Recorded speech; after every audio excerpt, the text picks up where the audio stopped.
very quickly, what do you expect from that new season? So the show really is, in my opinion, we're trying to elevate it and we're trying to look further into it at the same time. I think it's deeper, it's darker, and at the same time it's larger, it's broader. Yeah, there's an expansion of the world. Yeah, part of the comics that you didn't see first season.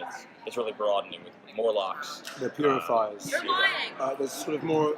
The universe is larger in scale and scope. At the same time, we're focusing more on these really important, sort of more minute in scale moments between these characters and their issues. I think we're delving deeper into them and at the same time showing you more outside, which is quite cool because you'll get both the scope and the fun and the action and the drama, and at the same time when you get to see the characters in their positions of pain and getting through things, hopefully we'll land far stronger because you'll know more and you'll feel deeper.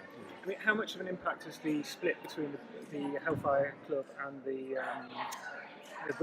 Underground? It's everything. It's the cause. It's literally broken a family in the traditional term, and it's broken a family of friends. Yeah. And that's what the first episode and then the first part of our season is about. They've been trying to mend that. They've been trying to mend that mistake, so they're tracking them down. It's been 6 months since you last saw them. Yeah. They've isolated it to Washington, D.C., so that's where the story kicks off. But yeah, that's their main goal. They want to try to salvage what they lost in the finale last year. It affects and defines so many of the issues. Whether it's me not having my baby with me, or Lauren missing her brother, or purely the difference in ideologies between the two. The fact that the inner circle is here is very, very bad news for us, and we're a nuisance to them.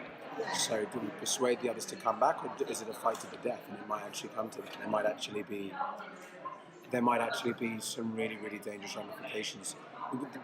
Siblings might hurt each other. Me and the mother of my child might fight physically, which is quite worrying. The ideology overrules those connections. So on the press from this first season, we talk about what did you enjoy the most about your characters, and you both say something like, I really enjoy about my powers. What is now what you enjoy the most about being part of the Gift universe? I mean, the powers are still pretty fun. I gotta admit, you still get to rip stuff up really easily. I still get to have fake things made for me that look like stone and metal and bash through them, and it's like being an 8-year-old with way too much pretend money to play with. And your parents are spoiling you. Yeah, it's exactly. ridiculous. No, I think the powers are fun. I've been trying to push for different ways for Eclipse to use his powers. We're coming up with some quite interesting ways that isn't just him standing there firing that beam. Which is coming up. It was an interesting challenge, was speaking in my second language. We have some stuff in Colombia, and I'm of Venezuelan descent. So, although I was born and raised in London, that was quite an interesting challenge because it really takes you out of it. And I haven't had to think. He's been running away from that cartel person, that young boy from Bogota for so long that actually I've never really had to play him. I've had to play him there, but he's been running away from it. And to actually have a flashback that goes far back enough that he is that cartel member and he is speaking in Spanish and he is living his previous life was kind of really fun because it was the man I'd never been allowed to be, which is lovely. Okay, thank you. Thank Sorry, you. tell me guys.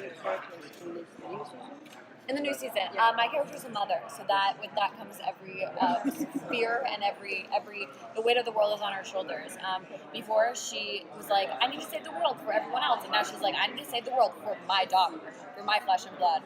We see the baby born in episode 1. It is the first time in history that we have seen a mutant birth in any sort of like digital media, TV, or film. It was a huge honor to be a part of that, and it tears down a city. Let's just say that. This season we get to see a little bit more of the triplets' involvement in the Hellfire Club. We get to understand their sort of connection to this political empire that's sort of running this big mutant agenda. We also get to know each of the sisters a little bit better. They're quite different this season, and they start to differentiate from each other as the season goes on, and even sort of have some tension within, so they may not be such a tight unit right now for the season. Who knows? Both of your characters have heritage, famous mutant parents and things. Are we going to delve into that a little bit more? I like to say we're mutant royalty. She's very modest about it, but actually, what is cool about this season, which I love, is that we spend, in season 1, the sort of group is together all the time trying to figure out how to save the world. In season 2, we sort of go off on these little missions every episode where you're with 2 characters or 1 character, sort of in focus with a few in the background, which is nice because it allows us to delve deeper into like who they were as kids, and where they came from and what's going on, and you sort of get a better sense of the secrets that everybody's harboring. And in that, we get to know about sort of how the Frost sisters came to be. They have a very unusual upbringing. We get to see Polaris as a child and her growing up, And how angsty she was. there's a lot more connection to mom and dad. That's Mom and Dad. Yeah, I like. We're not subtle. We're like Emma Frost and Nike. but also yes. We have mommy and daddy issues. Let's be fair. We do. We're working through them. No, we're not. We're blowing up buildings. And I think it would consider the adaptation from the past series, movies and other TV series. And how do you think yours separate from that? I think ours is street level. I think it's grittier. I think it shows real minorities being actually hated and abused, and we don't sugarcoat it. This season we had opposed to just Sentinel Services, the Mutant Underground, Hellfire Club. We're actually adding 2 more groups, the Purifiers, which basically are a mutant hate group. I would relate them to the KKK, which is a really harsh thing to say, but it's true. And so we get to see the different levels of the spectrum, and this is things that maybe the movies and other TV shows are scared to show, but we show them tiki torches and all. I mean, The Gifted is a social allegory for like political unrest and like the fear of the other, which has never probably been more relevant than right now, especially with everything happening in the world.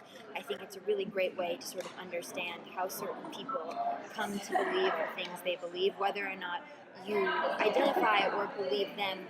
There's a reason for it, like nature versus nurture. You're not raised to hate. You're not raised, you're not born racist. You were raised that way, and like how you have to sort of learn to adapt your worldview and get on with others who you might not be comfortable with or afraid of.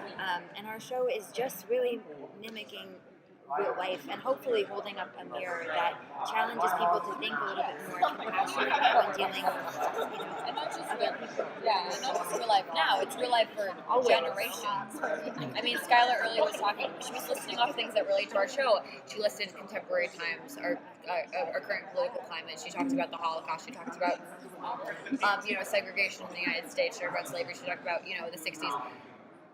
Why? Why is it so relevant for so many different generations, so many decades? I mean, how heartbreaking is that? And it sucks that we still have to make media about that, but I hope we can hold up a mirror to civilization, to society, and be like, wake up.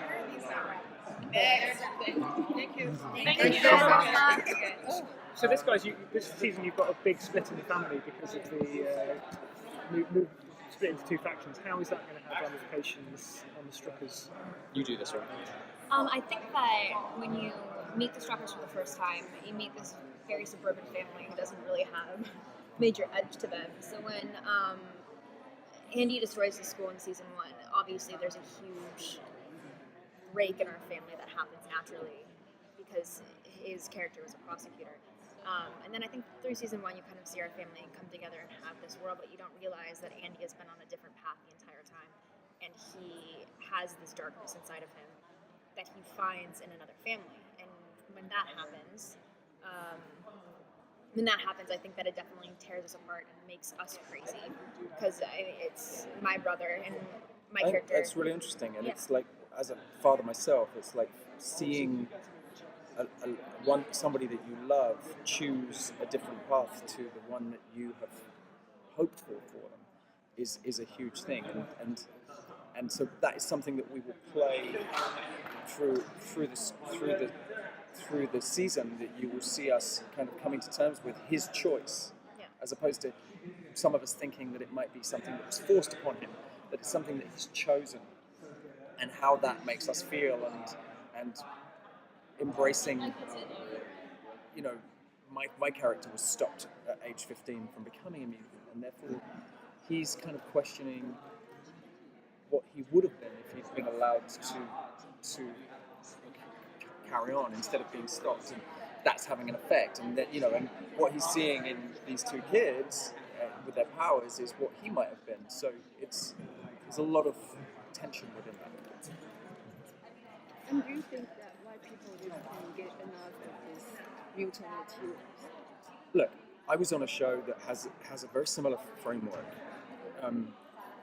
What good writers are able to do is to use a sci-fi framework, whether it be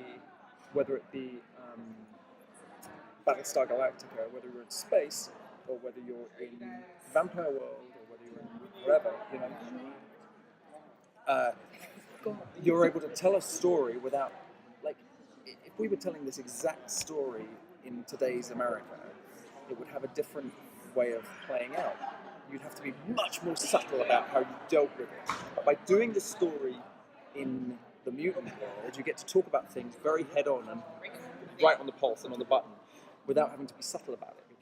And I think that's one of the reasons why sci-fi is such a brilliant device, because we get to talk about things, about disenfranchisement and everything that we experience in society, but we get to see it from a different point of view and be able to get to discuss this. I think it's also cool because we have very similar concepts in our little show compared to the comics.